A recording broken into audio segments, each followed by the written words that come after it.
Okay. Hello again. My name is Emma and welcome to Faith Night Friday. So I had to stop and record again because I wasn't sure if my camera was recording. So I'll let you know what I was talking about next week because it's not showing me the battery life and everything like that. So I'm not really sure how much, I saw it now. I do have enough battery life, but I wasn't sure why I wasn't seeing it on the screen like I usually do. So, okay, so I'm just going to jump in, and I'm glad you're here with me this evening. Again, it's not dark. I know I always say that it's Faith Night Friday, and it's not dark, but it's only because if I don't do it early, and if I upload it late, you won't see it until almost 11 o'clock, 12 o'clock at night. So that's why I do it early, and then I upload it like at around 3:30, 4 o'clock, and you should get it by 7, 8 o'clock. Okay, so I'm just going to dive in, and I'm just going to start reading, okay? So Samuel, we're going to be talking about the death of Samuel. Samuel died, and all the Israelites came together and mourned for him. Then they buried him at his home in Ramah. After this, David went to the wilderness of Paran. There was a man of the clan Caleb named Nabal, who was from the town of Mayan, and who owned land near the town of Carmel. He was a very rich man, the owner of 3,000 sheep and 1,000 goats. His wife Abigail was beautiful and intelligent, but he was a mean, bad-tempered man. Nabal was shearing his sheep in Carmel, and David, who was in the wilderness, heard about it. So he sent 10 young men with the orders to go to Carmel and find Nabal and give him his greetings. He instructed them to say to Nabal, "David sends your greetings, my friend, with his best wishes for you, your family, and all that is yours. He heard that you were shearing your sheep, and he wants to know that your shepherds have been with us, and we did not harm them. Nothing that belonged to them was stolen. All the time they were at Carmel. Just ask them, and they will tell you, we have come on a feast day, and David asks you to receive us kindly. Please give what you can to us, your servants, and to your dear friend David." David's men delivered this message to Nabal in David's name. Then they waited there, and Nabal finally answered, "David? Who is David? I never heard of him. The country is full of runaway slaves nowadays. I'm not going to take my bread and water and the animals I have butchered from my sheep shears and give them to men who come from I don't know where." David's men went back to him and told him that Nabal had said what Nabal had said. "Buckle up your swords," he ordered, and they all did. David also buckled on his sword and left with 400 of his men, leaving 200 behind with the supplies. One of Nabal's servants said to Nabal's wife, "Abigail, have you heard? David sent some messengers from the wilderness with greetings for our master, but he insulted them. Yet they were very good to us. They never bothered us, and all the time we were with them in the fields, nothing that belonged to us was stolen. They protected us day and night, the whole time we were with them, looking after our flocks. Please, think this over and decide what to do. This could be disastrous for our master and all his family. He is so mean that he won't listen to anybody." Abigail quickly gathered 200 loaves of bread, 2 leather bags full of wine, 5 roasted sheep, 2 bushels of roasted grain, and 100 bushels of raisins, and 200 cakes of dried figs, and loaded them on donkeys. Then she said to the servants, "You go on ahead, and I will follow you." But she said nothing to her husband. She was riding her donkey around a bend on a hillside when suddenly she met David and his men coming toward her. David had been thinking, "Why did I ever protect that fellow's property out here in the wilderness? Not a thing that belonged to him was stolen, and this is how he pays me back for the help I had given him? May God strike me dead if I don't kill every last one of those men before morning." When Abigail saw David, she quickly dismounted and threw herself on the ground at David's feet and said, "Please, sir, listen to me. Let me take blame. Please don't pay attention to Nabal, that good-for-nothing. He is exactly what his name means, a fool. I wasn't there when your servants arrived, sir.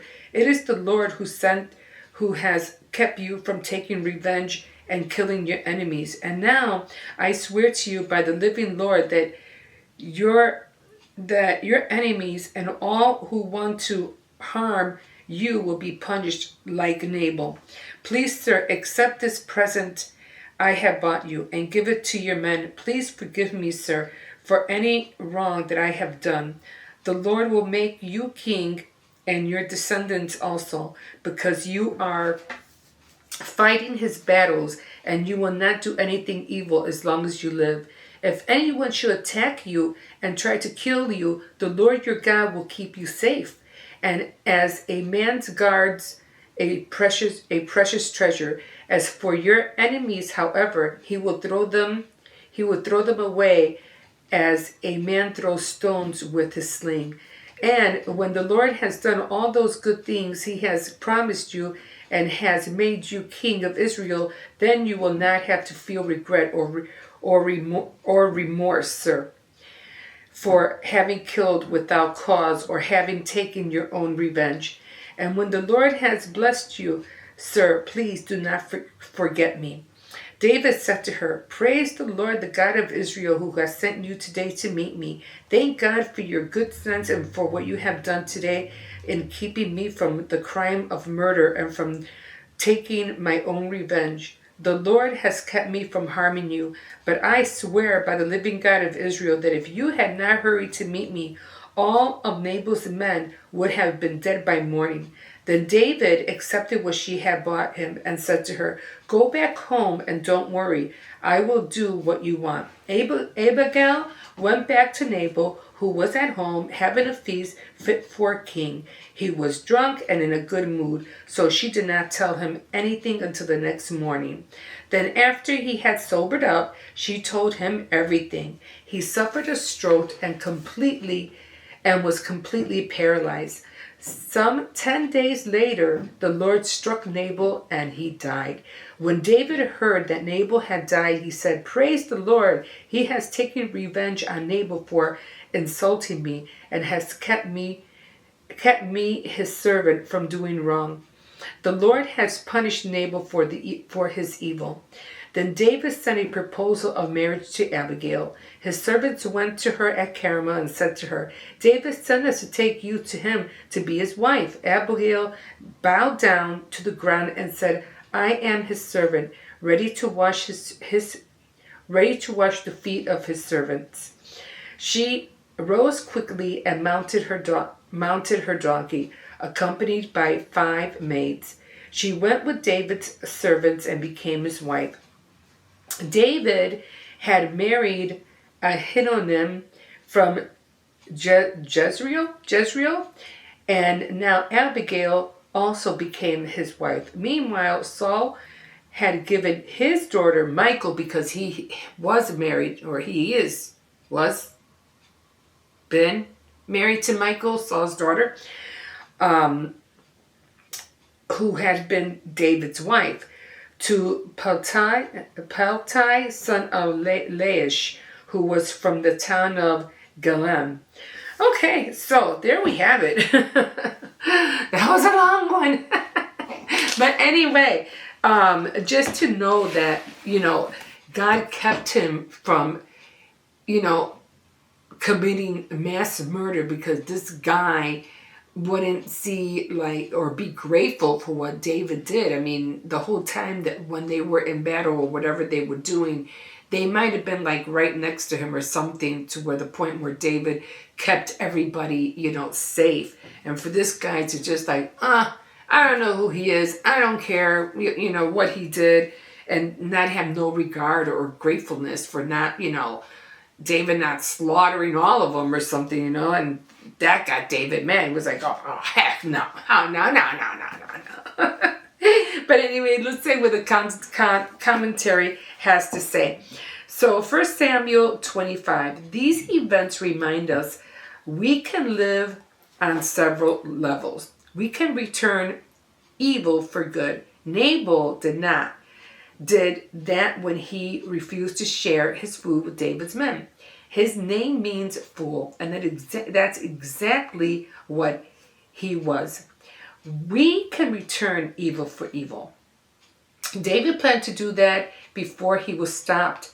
It is the natural thing to do because most of the world lives that way, and our hurt feelings cry out for revenge. And yet David had just shown mercy to Saul, who had treated him for worse than had Nabal. How easy it is to lose perspective in the heat of anger. That's right. And when he was at the point where he could have killed Saul because he was hiding in the cave and Saul didn't see him, he could have right then and there killed him, but he spared his life. And for this guy not to, again, be grateful for what David did, he's like, this is wrong. But we can overcome evil with good. God used Abigail to prevent David from becoming a murderer. She reminded David of Nabal's true character and of David's efforts to do God's work. She also told him he would suffer when he remembered the incident of the future. Now wait. She had told him he would suffer when he remembered the incident in the future. This is a good counsel to heed the next time you consider seeking revenge. Ponder Proverbs 20:22. And David's efforts to do good work. She also told him he would suffer when he remembered the incident in the future. 30:31.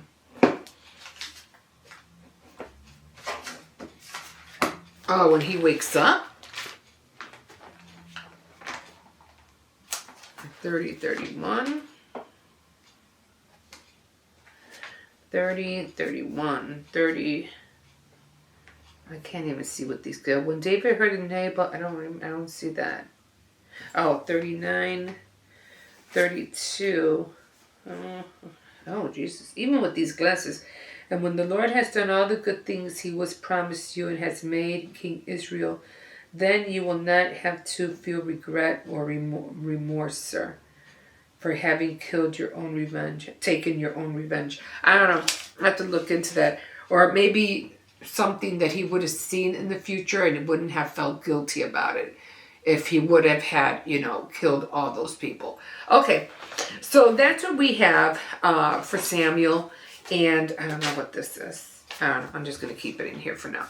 But on another note, I know the solar eclipse is coming on. It's supposed to be on the 8th. And I know a lot of people are predicting so many weird things of, spiritually, and they're prophesying, making prophecies. If you don't feel good about something, then yeah, something might be wrong. But if you don't feel anything and you don't feel scared of anything, then everything's going to be okay. Don't let people, make you feel nervous or scared of an incident that is just something that happens in the universe. It's just common that things eclipse like that, lunar eclipse, solar eclipse. That's what the universe, that's how it behaves. That's what it does. Something that we as humans here on Earth, really don't understand yet. I mean, the universe is vast, and it's something that we yet we're all trying to comprehend. So don't be scared of something that is just as natural as snow falling or rain or anything like that. I mean, it is a glorious and it is going to be a spectacular sight. But so are other things. Like if you go out into the country and you lie down, and because it's so dark, you'll be amazed at all the wonderful and thousands of stars that you see in the sky. We can't see that here because we have too much light and we can't see them. But if you go out into the country where it's pitch black, you will see all those stars and how glorious, how beautiful all those stars, and you'll be amazed and wonder, and it's a wonder because we don't know how they got there. We don't know how they're made. A lot of things that we don't understand yet, but it shouldn't frighten you. You shouldn't be scared of it. I can't wait. As a matter of fact, I have to go out that morning, but I'm going to make darn sure I'm back because I want to see it. Of course, I'm not saying don't be, don't listen, do not listen to what they tell you to do. I mean, if they tell you wear glasses or don't look at it straight, with your eyes, don't do that. Wear glasses. They even say sunglasses is not really good enough. Just know that it's going to happen. Take it for what it's worth. And, just like the sign, it's just a sign of the, and it's not really a sign, really. I mean, the only sign that I really know that we have that exists and that we see as the promise of God, and that's a rainbow. That's a sign. Now, that's a sign that we see all the time, But if you want to really look at it, and it's just colors because of the rain or because how the orbit, is, or how the light, hits the earth and the sun. And there's always a scientific view of why a rainbow is. But there's also a biblical reason why the rainbow is. We don't get scared every time we see a rainbow. We're like, whoa! Same thing with the solar eclipse. We're all going to go, whoa!